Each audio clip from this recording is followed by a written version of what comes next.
Welcome back. Baga nagaan deebitan, baga nagaan dhuftan. Kun poodkaastii Ilma Hormaati.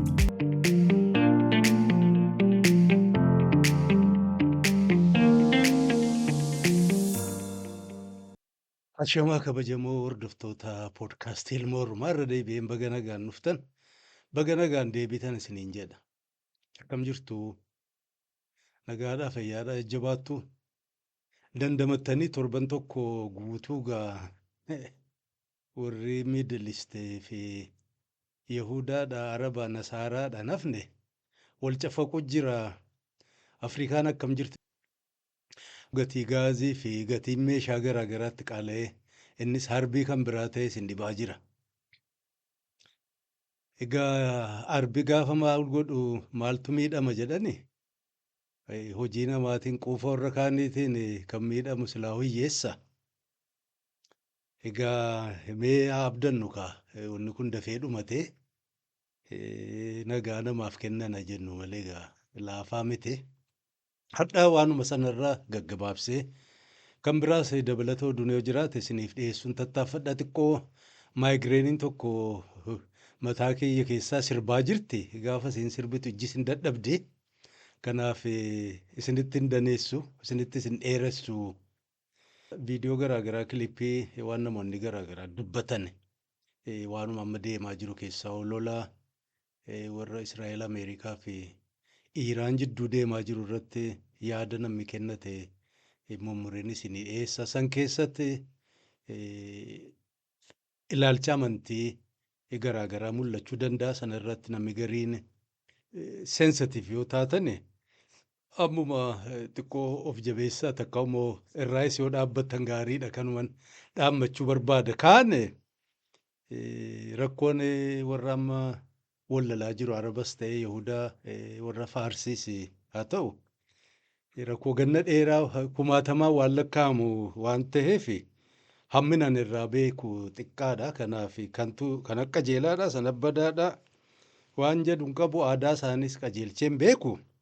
Nama gurraachaati. Namni gurraachi, namni Afrikaa jarri kaan gaafa ol dhiisaa jechuudha. Akkuma amma kunoo viidiyoo tokko isiniif dhiyeessa Museveeniin jedhetti kanuma warri gariin waan dubbadhu keessa waltajjiin kun waltajjii jechuun bakki irratti dhiyeessinu yuutuubii taate warri kaan gabaa namaati. Gabaa namaarra bahanii dubbatan akkatti dubbatantu jira.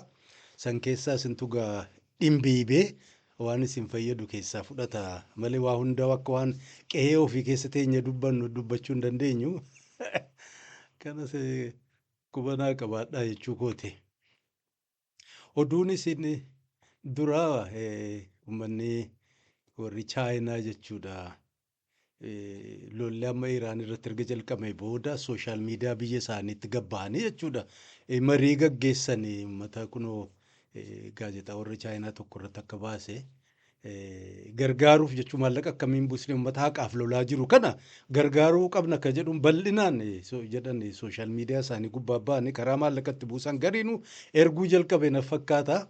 Booda eenyuun isaanii safaaraan embaasiin warra Iraan kaachi jiru gabbaatee jechuudha ibsa baastee galatoomaa jette uummata Chaayinaa. Ammoo nuyi ammaaf gargaarsa maallaqaa hin barbaadnu, ammoo haqaaf nu cinaa dhaabbachuu keessaniif guddaa isin galateeffanna jedhani. Egaa waan akkanaa karraa eegnu warra biraa ture na fakkaata. Ammoo kunooti warri Chaayinaa warra dursee warri Arabaa fi silaa uummamoo maal jettan miseensaaf warri ta'u uumaa boombiitti roobsaa jirani. Shiinaadhuma amantiin qabdu jettanii jibbantu namummaa qabaatti makkame. Kana inni oduun duraa kan isinii qabu. Inni lammaffaan gamuma saayinsii fi teeknooloojii kana irratti amma kunoo gurbaan warra Awustiraaliyaa kaampaanii kubbaaniyyaa wayii qabu tokko gabba'ee asuma tuulolliin jalqabin tura Dubaay moo Abudaabii keessatti mala argannee irraa amma gabbaanee eenyuudhuma laaboraatoorii keessatti teestu gochuu bira geenyeera ka jedhu labsee. Egaa isiidhuma irraa warri dubbisuu barbaaddan kunooti oduus asirratti isinii kaa'a. Laalladhaa dheeraadha. Ammaaf akka asirra mul'isutti waanuma ijaaf ija fakkaatu sanarratti eenyu eksperiment gochuuf jechuudha. As gara laaboraatooriitti seenne jedha. Ammoo waan inni dhaabbate immoo kunoo viidiyoo haa waliin caqasnu. Good. Well, thank you for having me today. I have 15 minutes to tell you about what is one of the most exciting changes for humanity that you may not know is actually happening. Of course, I'm talking about longevity and the longevity revolution that I here stand to tell you about and represent as a scientist in this field. So I'm talking about aging today, and for many years we've ignored aging. If you go to a doctor, typically a doctor says, well, you're getting old, it's normal for you to lose your eyesight, it's normal for you to have bad hearing, it's normal for you to get heart disease. This is aging, it's normal. And for too long, normal has equaled acceptable. And I'm here to say that we no longer have to think of something that's normal being acceptable. Egaa hadda saayinsiidhuma haaraa waan irra dhaqqabne jedha isiniif dhiyeessina. Dulloomuu irratti jechuudha. Haga hadhaatti akka inni ibsuu barbaadetti dulloomuun akkuma waan uumaadhaa jijjiiramuu hin dandeenyetti namni fudhatee waliin jiraataa turre. Yoo mana hakimaa deemtee dhukkubni kee kunoo sukkaara si qabaa, takka kaansara, takka immoo kaleedhaa, somba, onneedhaa, maarree jedha. Kun nuyi fudhannu jechuu isaati irra bayyananneerra. In my world, aging is a medical condition that's very common and it's increasingly treatable. Even if we cured all cancer today, we would only live an average of an extra 2.5 years. Let that sink in. All cancer's gone today. We only live on average another 2.5 years. Why? Because all of the diseases are going up at the same time. So we need to tackle all of the diseases at once, and that's aging. Aging is the cause of these diseases. They look different, right? In the brain, aging is different. It looks like Alzheimer's. In the heart, it looks like heart disease. In the skin, it looks like wrinkles. But the same process is the same in every tissue, and we can now slow it down. Dulloomuun akkuma amma kunoo dhukkuma garaagaraa namni qabamee gara mana hakimaa deemu sanatti akkasittiin ilaala jedhee yoo dhukkuba ta'e immoo dawaa qorichaan argataa jedhee dhaadataa jira. Gaanni kun waltajjii gubbaatti warra maallaqa qabuu fi dhaadessuu isaati. Hammi gabaa bahanii meeshaa ofii himanuu fi hamma meeshaan sun hojjetu garaagarummaa qabdi. And what I'm going to tell you today is that next month we're going into human clinical trials to test for the first time in history whether we can reverse the aging process and cure diseases. So it's a very important moment. Kanuma dhaadessaa jira. Almost baatii dhufu na fakkaatamu amma baatii keessa jirru kana baatii dhufu jalqabnee waan kana dulluma ofirraa dhaabuudhaaf kilinikii seennee waa tuttuquu eegalla jechuu isaati. Waan itti bahan arguuf jiran quba qabaadha jechuudha. Amma du'a irratti duuluu qofa tafe dulluma irrattis duulaniiru kan ta'an du'a ta'a. Milkaa'anii dhiisanii hin beeku. Amma akkuma waraqaa sana warri dubbistan arguu dandeessan ammaaf qaama guutuu irratti kan hojjetaa jiran natti hin fakkaatu. Waanuma ija fakkaatu kana gubbaa bobba'anii achii booda wanti biraa immoo yoo jiraate gabaa sanas dhaqan kakkam. Odeessi sadaffaan isinii qabu ammas garuma eenyudhuma xiqqoo akkuma qoosaa fakkaatti ammoo qaallicha amma ilma nugusaa warra Iiraan 1979 irraa darbatanii waggaa 40 meeqa Ameerikaa jiraataa ture. Amma dura sagantaa tokko keessatti maqaa isaa dhaheera. Reezaa jedhaniini reezaa sana dheengaddannaan waa'ee amma biyya Jarmanii keessatti wal gaheen godhamaa ture sanatti inni illee argamee ture. Yeroodhuma sana warrattiin Chaayinaa lamaan tokko hin jirti. Chaayinaan jedha sooree Raashaa lamaan tokko warri koomadii dalagu tokko warra Jarmanii mootummaa Jarmanii waliin warra dalagu of fakkeessanii waamaniin waan isaan hojjetaniin jechuudha xiqqoo namichillee nama akkamii akka ta'e hubatuuf isin gargaara.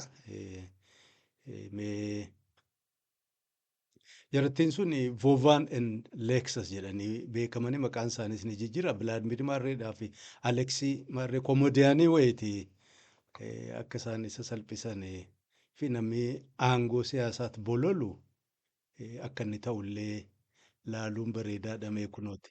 Hello. Hello, I'm Assistant. Adolf is coming. That's great. And Reza Pahlavi is coming as well. I was just making sure the line was open. I'm just going to move into the room where he is. He's just finishing another meeting. Inni kun akka waan seekiretarii isaati. Reeza Pahlaaviin dhigaa qaallicha ilma nugusaa sana dhufaa jira.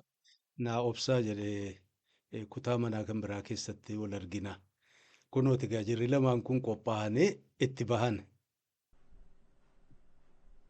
Oh.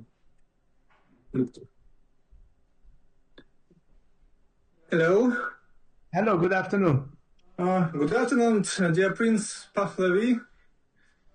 So we're waiting for Adolf. No problem, we'll wait. Okay. Ilma nugusaa Pahlaaviidha jedhaani maqaa isaa qajeelchee waamne beekaa takka namaaf afaan Ingilizii dhibuun of fakkeessanii ana jedha egaa namichi isaan barbaadan korra Jarmanii aangoo qabu sun dhufaa jira. Haa obsidu jennaan hayyee rakkoon hin jiru obsa jedha. How do you like Munich? It's cold and rainy, so I can't say it's the best of times. Yes. Yes. Now, this is my, I think, fourth time in Munich in the last year. Oh, Adolf was here. Okay. Akkami Muniikiin jaallattee jennaan rooba qabbana jedhee hima yeroo kana qaallichi inni isa dubbisuu barbaadu jedhame maqaa ofii Adolf jedhee maqaa Hitleriin of waamee dhufa kun fuula isaallee tolchee hanfarroo isaallee kanuma Adolf sana fakkeessee inni of himuudhaaf Muuniik biyya Jarmanii kana marraa arfaffaa dhufuu kooti marree jedhee naanniqessaatti seenu. Oh, jedha akka waan nama quban qabne kunoo Adolf inni aangoo qabu gaa beekamaa sun dhufeera jedhaani haasaa jalqaban. Nice to meet you. Nice to see you. Good afternoon. I need to tell you that my father knew your father. I come. Really? Yes. Erga nagaa fuudheenii booda Adolf akka jedhuun abbaan kiyya abbaa kee ni beeka ture jedhaan qalbii akka isaanaa tan.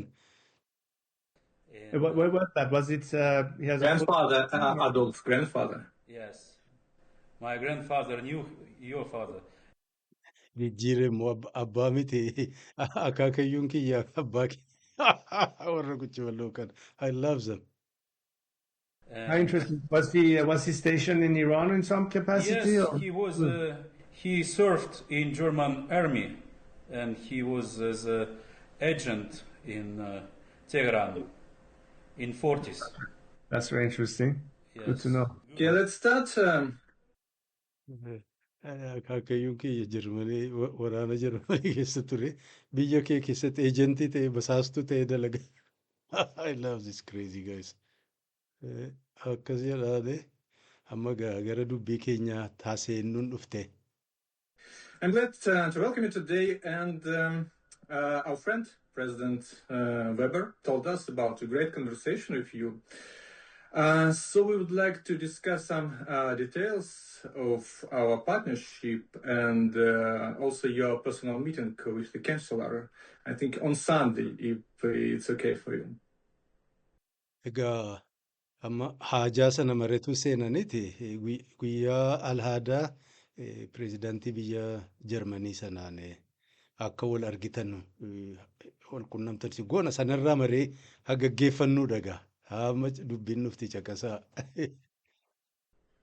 Well, definitely, I would very much appreciate that opportunity. But we are very grateful and thankful for the strong position that Chancellor Merz has taken. I think it's really something that we were hoping all these years that there'll be a much tougher stance by European governments. And I'm glad that your country is taking the lead in being very clear on the subject, particularly when it comes to the regime's legitimacy, which was always an issue. Hin galateeffataan egaa chaansilarri kamma Jarmanii mataa ta'ee jiru sana ejjennaa jajjaboo ganna dheeraadhaaf waan isin hojjetaa turtan wal faarsus hin faarsaan egaa wal arguuf deemtan jennaan innis mirqaanee faaruutti seenee. You know, I had a discussion with Chancellor Merz today, and we discussed that we will talk to you. And his position now, he's open to join the game. Haasa'een ture jedha Merkel eenyu waliin Mersel chaansilarri Jarmanii sanaa waliin akka na hubachiisetti gara lolaa sana innis seenuu ka barbaadu fakkaataa jedhan mirqaansa mirqaan. So I need to assure you that Germany army is ready to launch military actions in Iran now. You know, we have Taurus missiles, so our intelligence is ready to start bombing Tehran.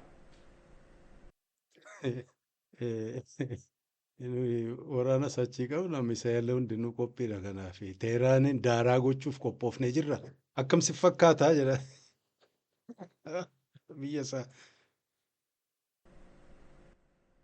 Okay, well, the more we have as part of this coalition vis-à-vis the regime, the better. In fact, so it doesn't isolate just the Israelis and the Americans in this. That's certainly a welcome element for us to have more people joining in this crusade. And I'm glad if Germany is taking such a strong stance. I hope that others would follow suit. Egaa waan bareedaadha jedhe lola kana warruma Israa'elii fi Ameerikaa qopheessuurraa humni gara biraas itti dabalamuun kun kuruseed jedhee loluma amantii jihaada kanatti jechuudha afaanii bahee beekaa dubbatee naggaafatinaati humni hedduun biratti argamuun hedduu nu gammachiisa jedha. I talked to Chancellor Merz, so he is ready to launch military operation now. So what do you think? If we start military operation, are you ready to come then to Tehran and lead new government?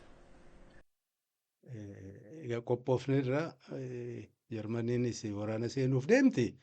Gaafama mootummaa kana lafaan dhoofnu ati Teheraan dhuftee biyya galtee jechuusaati Ameerikaarraa mootummaa gaggeessuuf qophooftee jira gurbaanni kaan siinii afaan qabee kolfaa jira kolfa qabachuu dadhabee. Yes, at least what we've been talking to the Americans and the Israelis about is the fact that, look, as far as IRGC is concerned, or any of the instances that is part of the, force de frappe, as the French will say, including the intelligence ministry and so on and so forth, that has to be neutralized for people to actually have a chance to go back to the streets and ultimately take over whatever we need to take over. In the meantime, we're working the process of getting more and more defectors on our side. And a lot of them come from the military paramilitary groups, but also from the civil bureaucracy, in the sense that the minute the regime ultimately collapses, we are ready to step in and fill the vacuum. Bal'inaan karoora lafaa qabu himaa warra waraana keessa jiru warra amma Revolutionary Guard jedha warra aksaa warri sheekoleen ijaarrate isaan yoonni kufee waraana keessa poolisii keessa bulchiinsa keessa warri gariin nutti gananii yoo nutti harka kennanii mootummaan sun akka inni jigeega mootummaa haaraa ijaaruuf himata. For that, I mean, what do you think about Israel position now? So well, obviously, Israel is definitely on board in terms of knowing that there's an existential threat to them so long as this regime continues to exist. In fact, I don't know if you remember my trip 2 years ago to Israel, where I spoke directly with Israeli officials, including Prime Minister Netanyahu and President Herzog. So we have a very good dialogue with them, and I think there's a lot of traction about this in terms of how it's perceived from the point of view of the Iranian people. every demonstration you would see of the last couple of years, you often see the Israeli flag right next to the Iranian national flag. Okay, good. Uummanni Israa'el haga mootummaan amma Iraan jiru sun jirutti ofii isaaniiti jireenya isaaniitiif balaa waan ta'eef kan ammoo waggaa lamaan dura waadattan ta'e dhaqeen ture Israa'el yeroo sana Netanyaa'uudhaanis warra kaanis walaasa'een ture. Kanaaf amma biyyi uummata keessa akka argitanu hiriira warri bahu alaabaa Iraanis alaabaa Israa'elis fudhatanii jibbiinsan qaban jechuu isaati bobba'aa jiran kun rakkoo jechuu isaati. So I hope that we can arrange a meeting with Chancellor, and of course, it's very important for him to know you, to meet in person. It's much better than just discuss on this. What do you think? People who were under bombarding of Israel, would they support that politics? Sir, I'm so sorry. The prince is just getting a phone call. We just need about 3 minutes to take the call. We'll just put it on pause and be right back, if it's okay. In the meantime, maybe yeah. Okay. So just one stay here. Isaanii kana jidduu jiran jechuudha waan Israa'el chaansilariidhaanis ol argita. Uummanni Israa'el uummanni Iraan Israa'el akkas halkanii guyyaa boombiin isaan tumuu kun akkamitti ilaalan jettee fudhatta akka jiru isaan jiru isiin gorsituun kan biraa dhufe na fakkaata bakka biraatti ta'anii laalanii warri kun warruma prankster ta'uu isaanii beekanii hin deebina jedhanii achirra citee warrattiin lamaan kun nama baay'ee jechuudha warra siyaasaas warra bebbeekamoo ta'an nama baay'ee warra Ingiliiz David Cameron fa'aa waan hedduu hamtuu dubbachiisaniiru nama biraa of fakkeessanii isa kanas kun akka saaxil baasaniini kan amma gaafan Israa'el deemee ture jedhe suni kunooti suuraa isa kana achi dhaqee kofiyyattii sana kaayyatee du'aa godhaa jira. Egaa waan du'aa godhe nan gaafatina. Sabatteenyaa nugusis dhaqee du'aa godhateera. Inni kun ofii isaatii Ayihudaa ta'ee dhiisee hin beeku. Warri Iraan kun waan hedduu keessa jira. Fakkeessuuf ta'e suma qeeqaanuu amantiinsaas yoo sabummaa nu gara sana jiraate waan beeknu hin qabnu kunoo isa kanarraa dubbata. Tuma kanaan jirru qaallichi kun immoo kaleessa ofii isaatii gabbahee ibsa baasee uummanni Iraan kottuu nu bulchi jedhee waamicha waan naan godheefi kunoo dirqama sana fudhadhee egaa qophaa'een jira jedha biyya bulchuufi.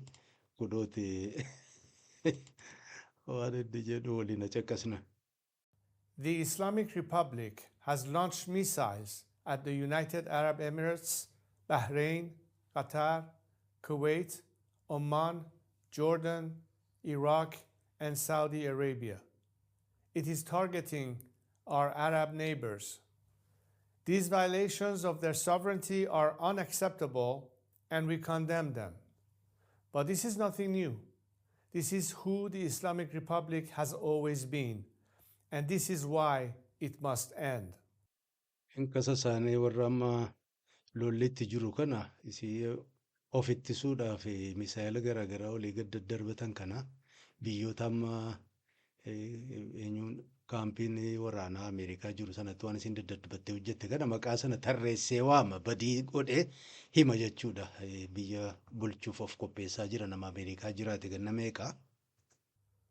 For nearly 5 decades, this terrorist regime has sown chaos and bloodshed across our region. It propped up Assad, turning Syria into a graveyard. It planted Hezbollah as a state within a state in Lebanon. It armed the Houthis to destabilize the Arabian Peninsula. It empowered militias in Iraq to undermine Iraqi sovereignty. It attacked the economic hubs of the Kingdom of Saudi Arabia and the United Arab Emirates. None of this has ever been the desire of the Iranian people, but rather that of a regime occupying our country. Now, however, the landscape has fundamentally shifted. Badii hojjetan jedhee bakkuma ammaa warri Iraan kun hidhata waliin qabe Libnaani Iraaqii dabalatas Yaman isaan gubbaattis waan dhihoo lamaan kana torban kana biyyoota lamaan Saawudii fi Imaraatii keessaa luqqisee himate achirratti balaa dhaqqabsiisan jedha. Warra Hamaas maqaan dhoofne maaliif akka inni bira darbe nan gaafatinaati siyaasaan siyaasaadha. Hojii isaan hojjetan badii jedheen fudhatu kana hundaa'u fedhii uummata Iiraanii miti kanuma ofii isaantu dalagani jechuu isaa ta'e. Assad is gone.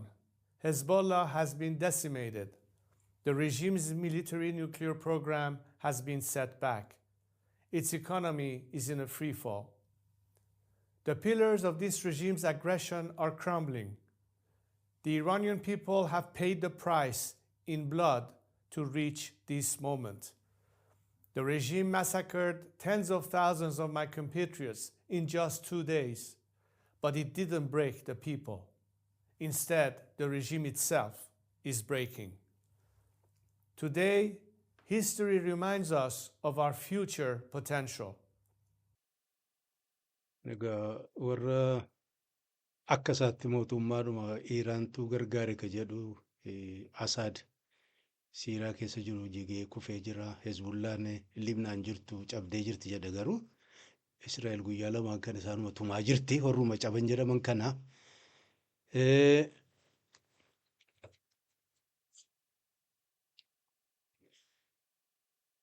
Sorry. Egaa badii naannoo sana keessatti humnootaaf mootummaa isaan deeggaran kan jedhaman kan hundinuu caccabaniiru.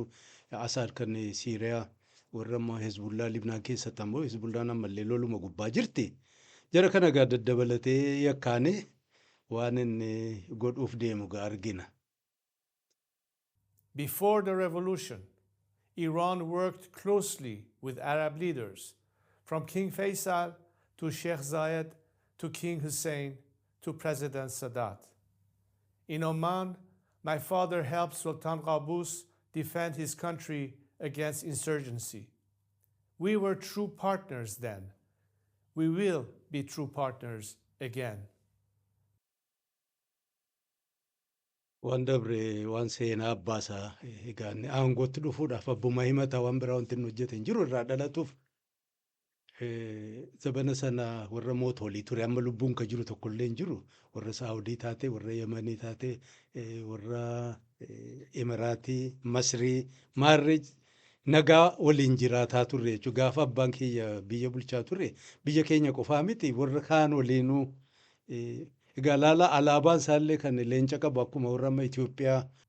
The Iranian people have called on me to lead the transition after the regime is gone. I have accepted that responsibility. Part of their great mandate to me is to return our nation and our foreign relations to normalcy. I will do exactly that.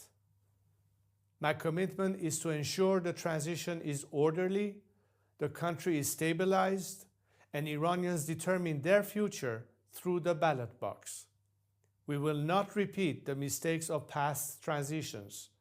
We will avoid de-Baathification scenarios and maintain as many bureaucrats and public servants in transition as possible. Iranians have made their choice at an enormous price. Now I ask our friends in the Arab world to join us, to prepare to recognize and engage our transitional government. Manni Iiraan waamicha naa godhee akkan dhufee isaanii hoogganu anis hooggan eenyu sana waamicha sana kabajee biyyatti deebi'ee egaa biyyi keenya akka nagaa argattuun godha jedha.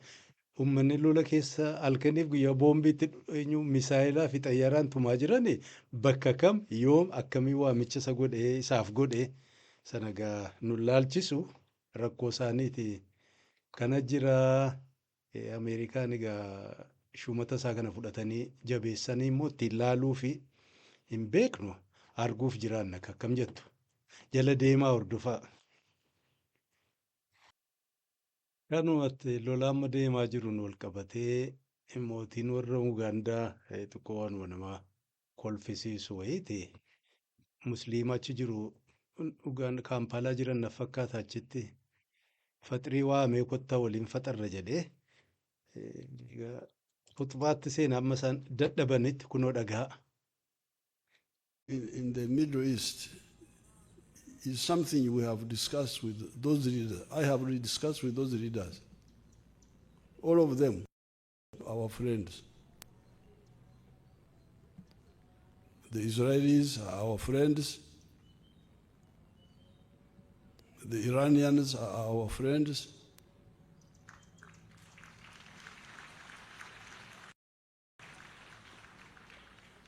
The UAE are our friends.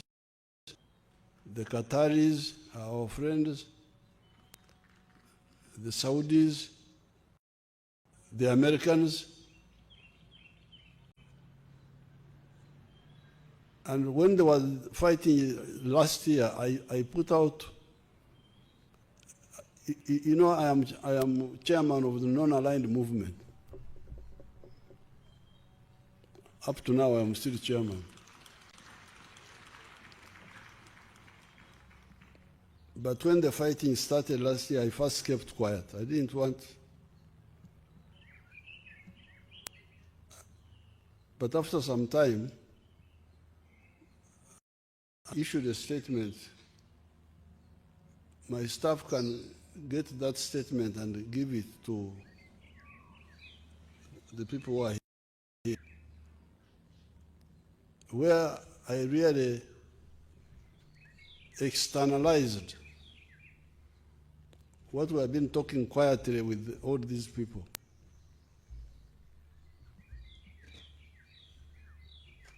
You will read it.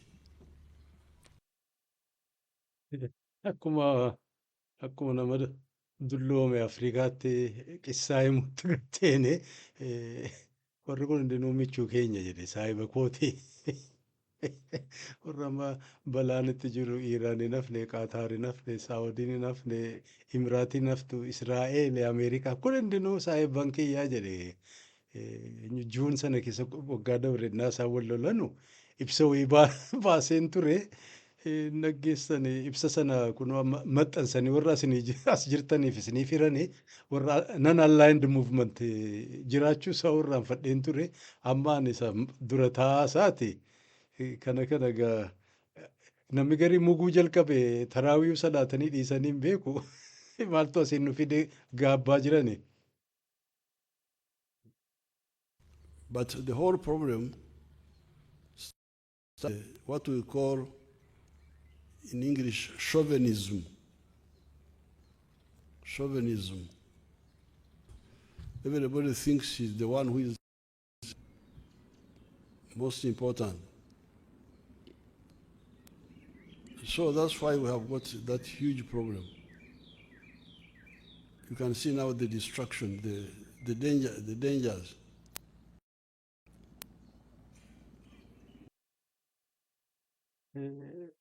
Sababa rakkoo kana akka lamatti ibsaa ammoo kana gubbaatti rakkoon guddaan if qoolummaadha jedha rakkoon sababa isaa. Ana malee nu malee ka tolu hin jiru jedha of hin argu silaa. I discussed with the Iranians, with all of them, the leaders, that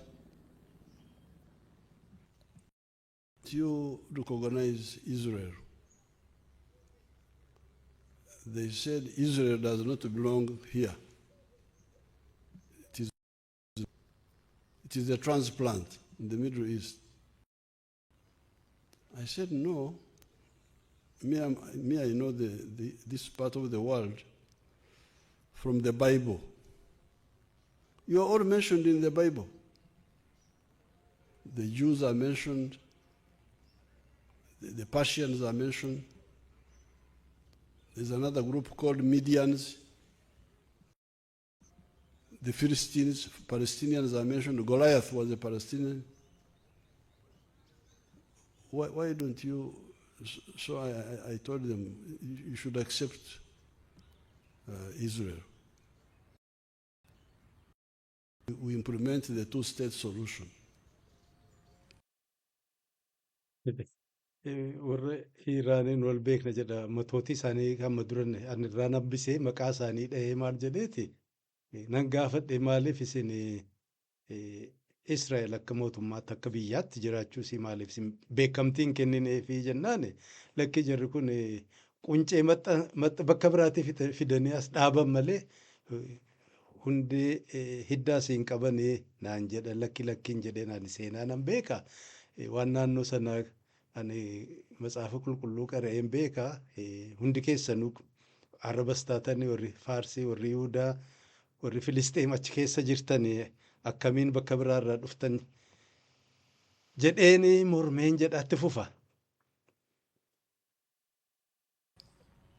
Then I go to Netanyahu, who is a good friend of mine. He has come here many times. I said, why don't you recognize Palestine? Why? The two-state solution. Because of course, for them they say, initially the Palestinians, the Arabs did not accept the two-state solution. It is true. In one of the conferences, Khartoum conference, they said, no recognition, no what, that line. But since that time, they have accepted. You Israel, why don't you implement this? They can't. You don't know why. They say, oh, this one, they say this, but you can see they are very reluctant to accept the two-state solution. Israa'elis Netanyaa'uunis yeroo hedduu as dhufee saahiba keenya wal beekna jedhaan isas gaafadhe malee kaati warra Filisxeem kana isaanis beekamtii kennitee fi biyya lama mootummaa lama wal cinaa maaliif hin jiraanne jennaan warri Arabaa nun fudhatanuu maarree jedhaa achi booda immoo warri Arabaas Israa'el wajjin nagaa buusuu waliin jiraachuu jalqabaniiru kunoo maaliif kanan godhe innaa jedhan nuni sababa kana maarreet akkasna godhee lafarraa harkisuu dhufee jedha maanguddichi hayyee ta'anee maal jedhe. Then our friend the Americans, the use of force in this area,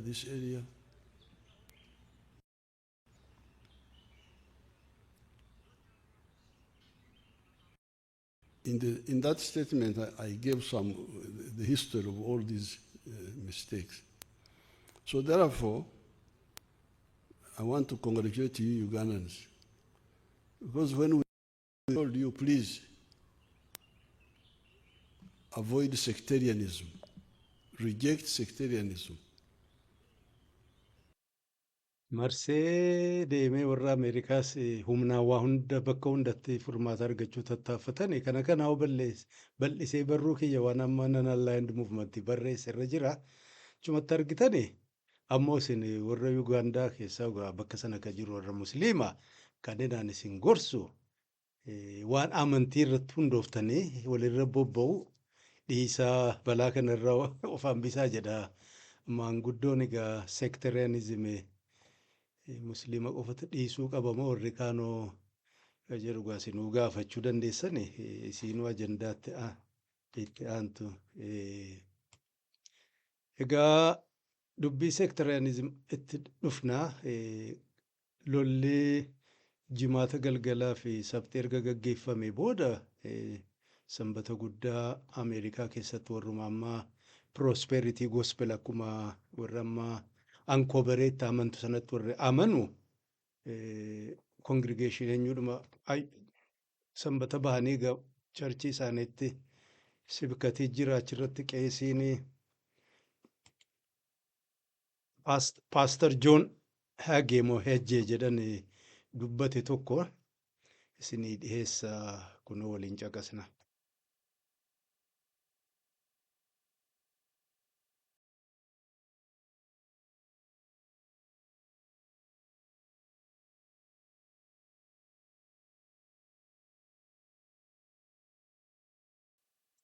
Eenyudhuma bataskaanuma sana keessa akkuma argitanu gama tokkoon alaabaa Israa'eltu jira gama kaaniin immoo kan Iiraantu jira akkuma argitanu waaqni dhufaa jira ganni isaa waaqa jedhu Yesuus ta'uu isaati Yesuus deebi'ee dhufu jedhanii waan eeganuufi Operation Epic Fury warra militarii Ameerikaatu kan lola kana maqaa kanatti baase sana of dura kaa'ee qawweenis misaayillis markabnis wanti lolaan jira san fuuldura dhaabbateeti egaa waan waaqaa lallabuuf ka deemu maal jedha prosperity warra ammaa biltsiginnaa eenyu sabbaku sun maal jedhame caqasnuka. As we gather here this morning in peace and security, the winds of war are blowing over the ancient city of Jerusalem and the Middle East. For weeks, President Trump has tried to reach a peaceful solution with Iran to no avail. Iran is accustomed to American presidents to give them billions of dollars so America and Israel could live in peace. That's called political extortion. Iran used that money to kill the Jewish people in the war of October the 7th, 2023.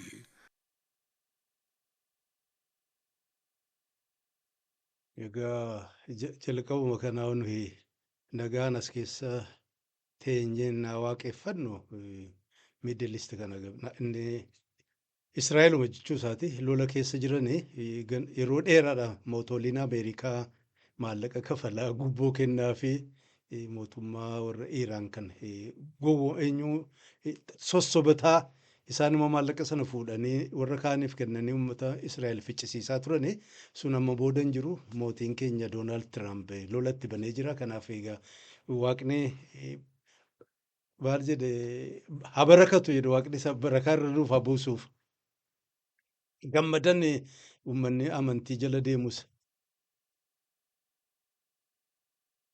God bless you, Mr. President.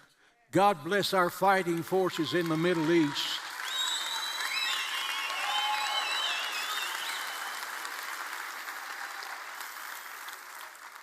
God bless our forces in the Middle East in this brilliant execution of Operation Epic Fury.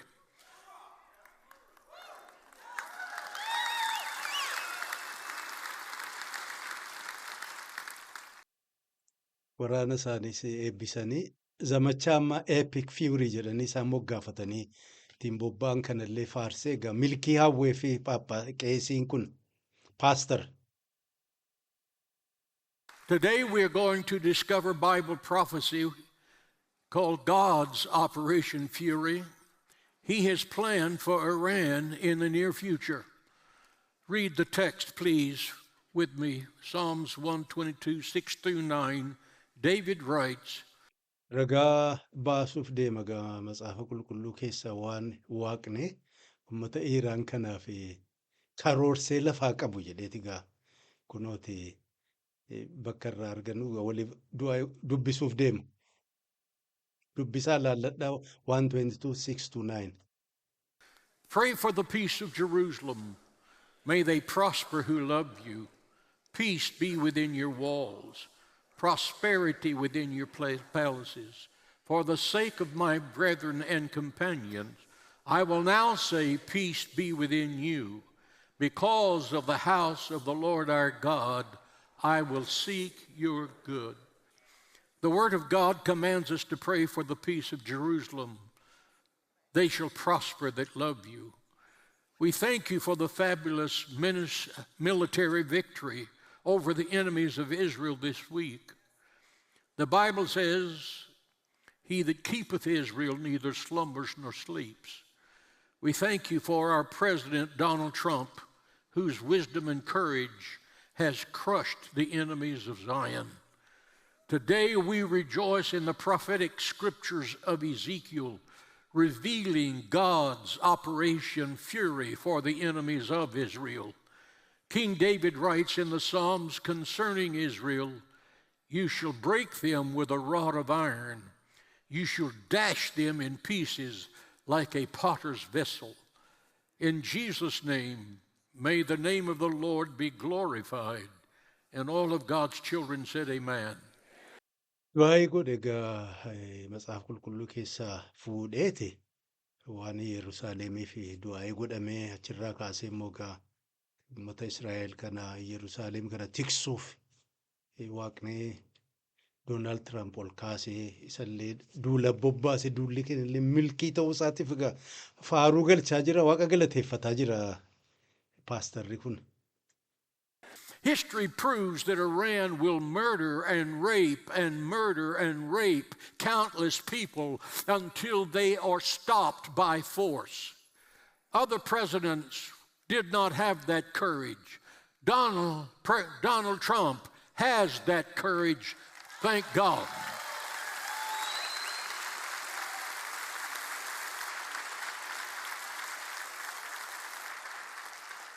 America now has a president in Donald Trump who seeks peace, but he's certainly not going to beg for peace.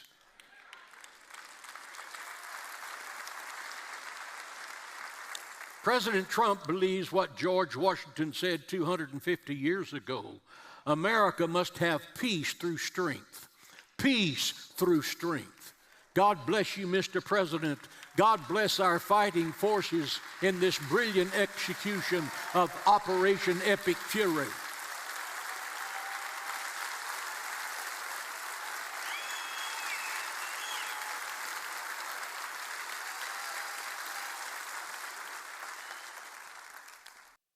Warri Iiraan kun nama ajjeesanii dubartii gudeedanii amma sirruma deddeebi'anii hammeenya kana hojjetu hagaadhaatti pireezidaantiin Ameerikaa gootummaa qabu dhabame kunoota amma Doonaald Tiraamp dhufee jira gaa isaan tunurraa qabbaneessuuf deema jedha ililchaa jiran gammadanii hojii waaqaati. Yesterday, the head of the radical Islam was removed, who had been Israel's supreme leader for 36 years. Perhaps now their proxies will lose the ability to inflict terror against the people of Israel. If that happens, it is very possible Israel could enter a season of unprecedented peace with an expansion of Middle East peace and the trade agreements. One way or the other, Israel's season of peace is going to come, for the Lord has spoken it in Jeremiah 25:30. He says, "For the Lord will roar from on high. He will shout like those who tread the grapes." He would shout like those who tread the grapes, meaning he's shouting for joy against the inhabitants of the earth, because the Lord has a controversy with the nations. Listen. He has left his place, he has left his hiding place like a lion, like a lion. What was Israel calling this military action against Iran? Israel called it Operation Roaring Lion. Waan hedduu waan lola kanaa irratti matsaafa qulqulluu gubbaa jiru takka isaa tolutti hiikkate jechuudha. Injifannoo kanaa fi waaqni duulli kun egaa kanuma waaqnarraa dhufe ajajamee dhufe malee waan siyaasaa miti jechuu isaati. Kanaaf yoo amma mootiin warra Iiraan ajjeefameera amma booda bal'inaan biyyi nagaataa Israa'el inuma gaazii argatti laftisii bal'ata hedduu dubbate egaa barbaadaati. Kanaaf barbaadaati biyya ofii keessaniif dhaggeeffadhaa. Warri kun firiinjii miti bal'ina qabu biyya sana keessa. Warri Itoophiyaa keessas jiru yooma xariiqaansi adda adda taate malee warri Prosperity Gospel kitaabuma eenyu Baayibilii tokkicharraa qara'u isa kan duraa sana ta'uu hin taane 19th century keessa namichi tokko gara Awurooppaa kanarraa Ameerikaa dhaqee akka ofii barreesse sana jedha. Warra deemu amma amantiidhaatti hin seennu ammoo kana fakkaata ofii gama isaaniitiin jihaada labsaniiru jechuu kooti. Kanuma irratti hirkatee kunooti warri militarii keessa jiranu maabarri isaanii jechuudha. Military Religious Freedom Foundation ka jedhu erguma namichi kun dubbii godhe lolli jalqabe guyyaa sadaffaa moo arfaffaa booda ibsa kana baasanii waraanni baay'een wanni kun ajajoonni kun lola waaqaati ka jedhuun nu qopheessaa jiran jedhani.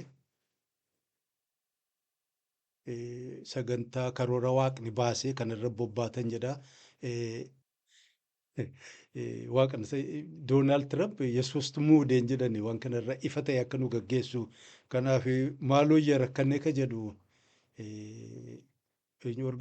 dhaaba isaanii kanatti galfatani bal'inaan jechuuf hin jedhe waraanuma isaanii bifa kanaan gaggeessaa jiran jihaaduma jedhanii kruseed lola amantiiti gabbaanii warri siyaasaa gariin isaanii dubbatan amma gurbaan difeensi ministeera isaaniis bakka hedduu irratti waan kana dubbateera. Egaa kana fakkaata. Egaa qaallichi kaan charchiidhuma isaatti Teeksaas du'aa godhee achii boodama warri waraanaa akkuma isinii ara'ee kana dhiiroo warri nu ajajaa jiru kun wanni kun duula amantiiti karoora waaqaa bakkaan ga'uu fi gooftaa Yesuus Kiristoos Tiraamp kana nu muude kanaaf bobbaanee jirra ka jedhu kun lolli kun gara amantii jijjiiramaa jira ka jedhu miidiyaan isaa farsustuu jiru. Tumoolaniin bulliin immoo paastoroonni akka jiruun White House dhaqanii ammas du'aa godhaafii jiru gaa Tiraamp akka inni milkaa'u kunooti. I pray for your grace and your protection over him.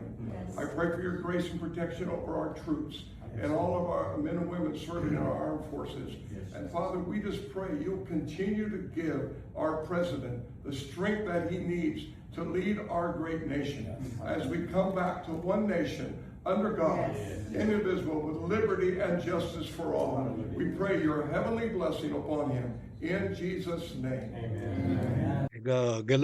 Galma waaqaa dhuunfaatti qaban sanatti eenyu godhan kutbaa godhan sun gahaa hin taane wal guuranii dhaqanii White House'tti immoo du'aa godhanii fi isaa fi waraanni inni gaggeessu milkiin akka galan inni illee waaqni jabina jajjabina hayyummaa akka isaaf kennu akka karaa qajeelaa irratti lola kana keessa jechuudha isa gaggeessu biyyattii keenya jedhan Ameerikaa kana tokkummaadha. Egaa seerri biyya isaanii sila amantii fi eenyu kana gargar baasa kunoo waliin makatee jira dubbiidhuma amantii fakkaatti egaa quba qabaadhaadhuma jechuuf maal beekna maalan beeka. Quba jarri kun kanaan jiran waan immoo Yihuudaan tokko amma dura dubbate raabii Yoosef Misraashii moo Misraashii jedhaniin tokko. Waan inni dubbate warra evangelikaal paastaroota kana mee immoo waliin akkasuma waggaa tokko filmaanni gaggeeffamuuf deemaa jiru sana dubbate na fakkaata kunooti.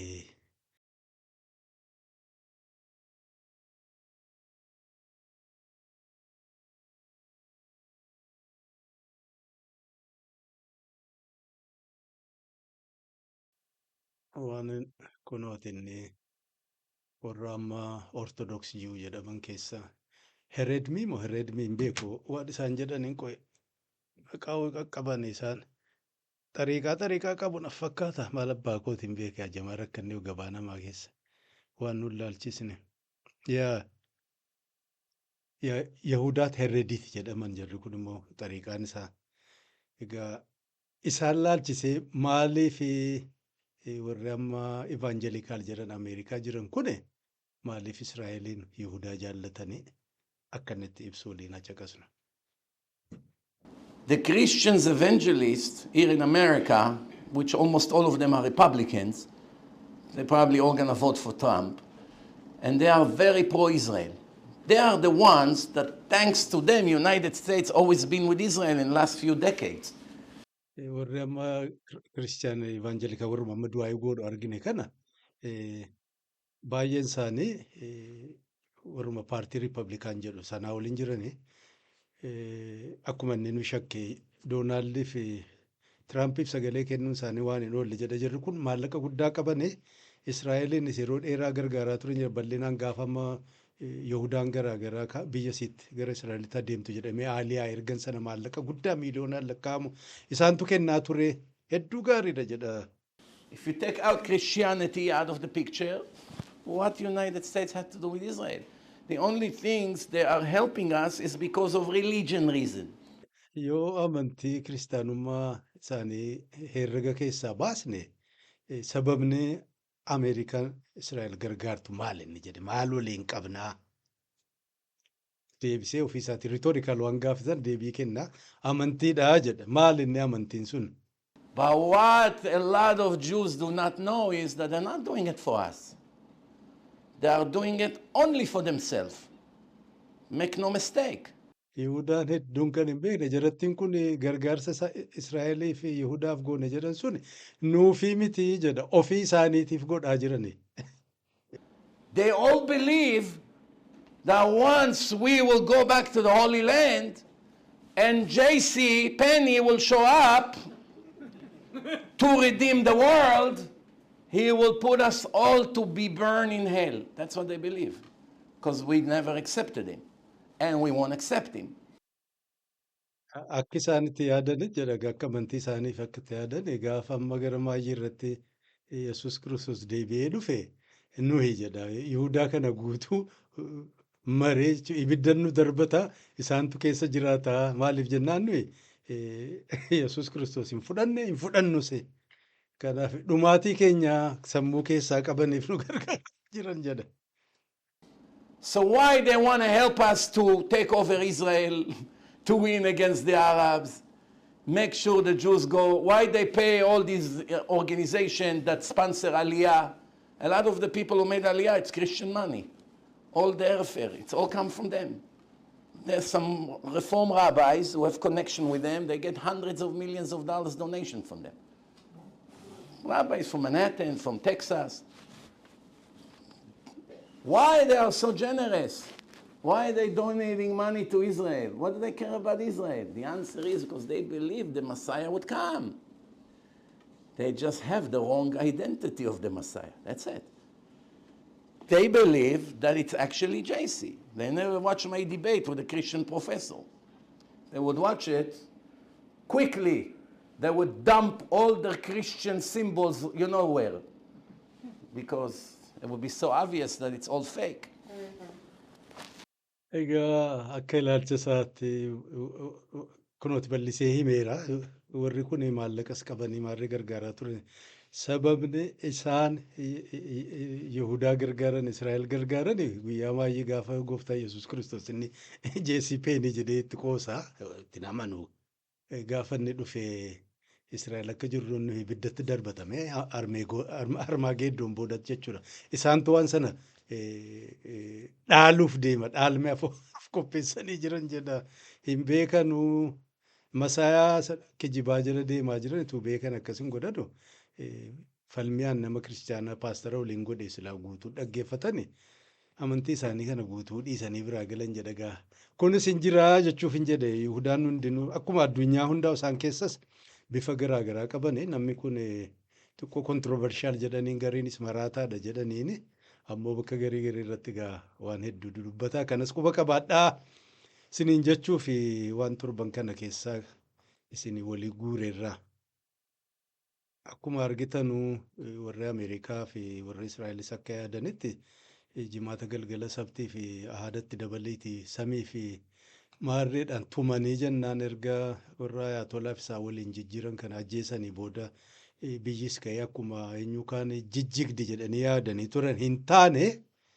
inumaa'uu akka maletti jabaatte namni gariin himaa jiruttu Iraan irra aanaa jirti jedhani irra aanaa jirti jechuun meeshaa isaanii teeknooloojii isaan tolchan hundaa'u irra aanuudhaan bakka barbaachisaa ta'e tumaa jirti. Kuweet keessatti, Qaataar keessatti, Joordaan keessatti,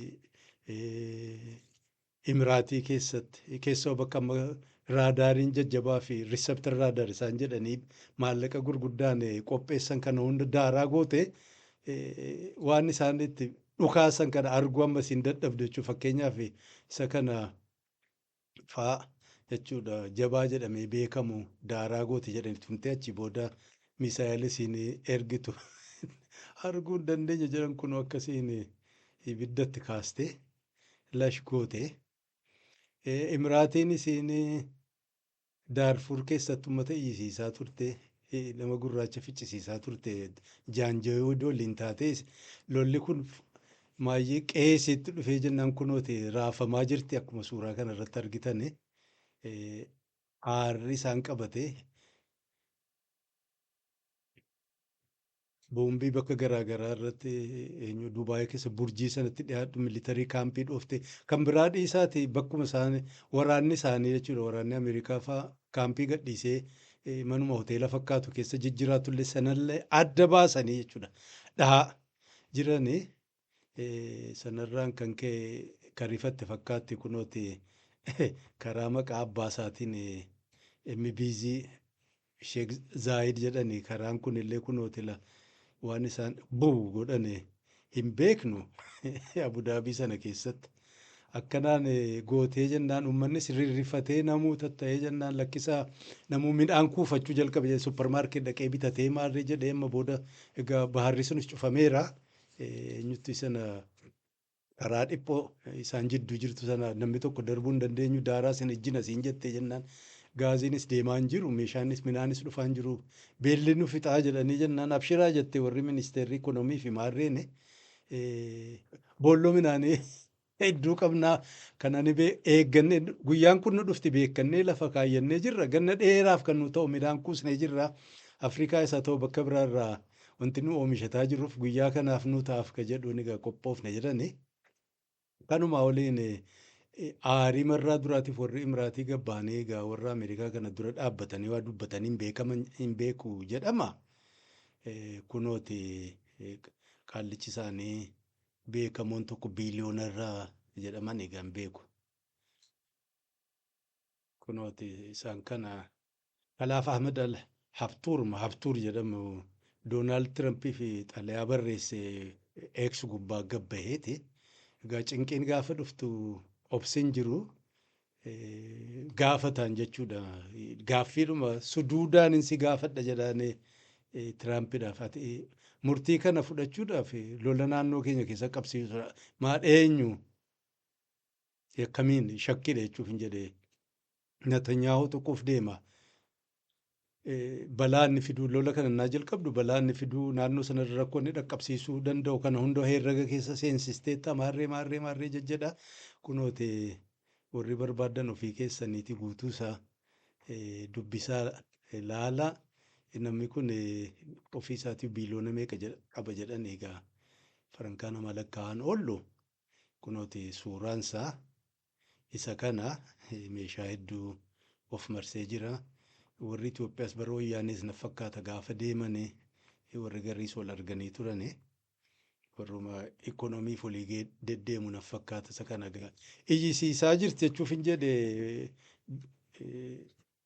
harkan kennan ciisteetu mamaan jirtu bakka amma raadaarree Ameerikaa jiru jedhame hundaa dhofteetti hadha galgalas na fakkaata Yoordaan keessatti Saawudii keessatti Kuweetii Imraatiidha isii kan Qaataare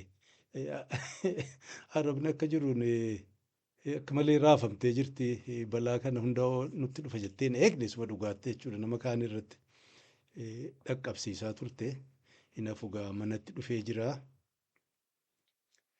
kanuma quba qabaadhaa isuma kanaan waliin wal hidhatee kunoo dirooniin kun bakka hedduu bubbu'aa jira Turkiyyaa keessattis bu'ee jedhanii Iraantu darbatee Saayipras keessattis bu'ee jedhanii Iraantu darbatee Azerbaayjaanitti bu'ee jedhanii Iraantu darbate jennaan lakkiin wayii miti jedhanii namni gariin warruma Israa'eltu beekaa akkas godhee hedduu jechuudha humna hedduu lolatti harkisuuf warri Ingilizii itti seenan na fakkaata hadhamoo eda galgala seenuun oolanu suutuma suutaan egaa eenyuun Faranjii fi Yahudaa fi Ameerikaa martinuu itti seenuun isaanii eenyuudhuma qofa diddee warra sooshaalistiidha pireezidaantiin haaraan kan warra Speen sun inni gad baaseedhuma diduu isaa himatee jira itti fufu moo gubbaa akkas jedhee duubaa waa hojjetaa jira moo hin jiru gan beeknu addunyaan kun rakkistuudha kana fakkaata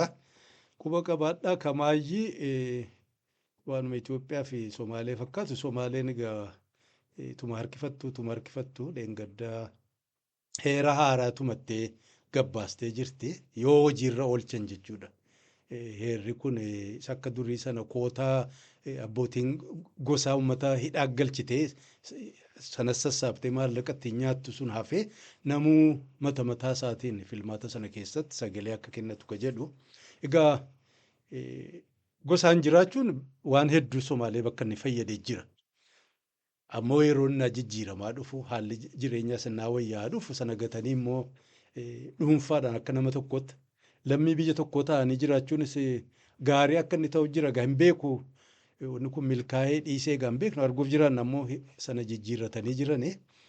Paarlaamaanis raggaasisteetti warri dura dhaabbatu lakkee namni hundinuu irratti hin argamne maarree Somaalee gaa hin beektani. Ganna dheeraa Arabaa fi Faranjii irraa abbootiin gosa cirataa jiraatan kalaaftuutti hayya jedhanii ka fudhatan hin fakkaatu. Kaan warri SAF jechuun Sudan Armed Forces dinnina mootummaa Itoophiyaatiif kennaniiru. Eenyuun isaanii ministeerri dantaa alaa gama keessaniin dirooniin biyya keenya marraa hedduu deddeebi'aa jira. Nurraa dhaabaa akka jedhu iyyatatti godhaa jiran egaa hin beeku.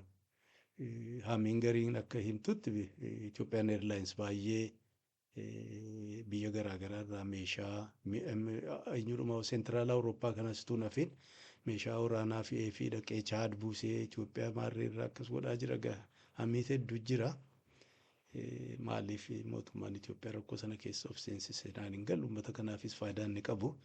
Mogaa isaanis ciisanyaa Imraatiin immoo amma gaa ofii manaa baatee galuu dadhabdee jirti. Lola waan itti seenan natti hin fakkaatu. Warri aangoo qabu ka biraas biyyattiin dubbiin amantii gaa jabaataa dhufaa waan jiruuf Itoophiyaa keessatti immoo kiristaanummaan himachuun yoo barbaachisaa ta'e namni hundeensaa hiddisaa gad fagaatee kiristaana jedhamee himamuu danda'u sanaafillee biyyattii sana bifa sanaan ijaaruuf isaan barbaadan sanaaf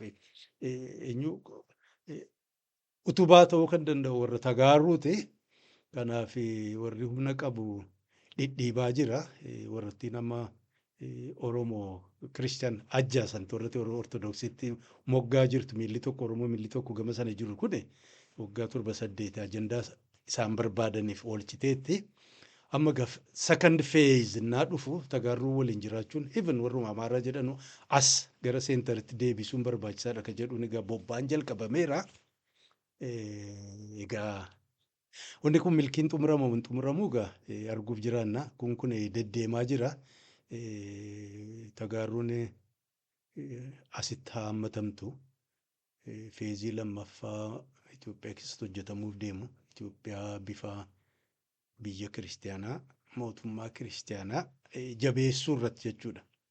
Hojjechuun yeroo isaatu waan fakkaatuuf egaa akkas jedhanii bobba'anii jiranii kana fakkaata egaa kan torban kana egaa jalqabarraa kaastanii amma dhumaa qalbii guutuun hordofuu keessanii guddaa sin galateeffadhaan fataan ka tokko na bowwaafataa jirti kana caalaa dheeraan dubbadheeyyuu gabaabaadhaaf dhufeetanii egaa kanadhaa kanumaaf na torban dhufee waan biraa argadhe walitti deebiin amma sanatti nagaan naa jiraadha.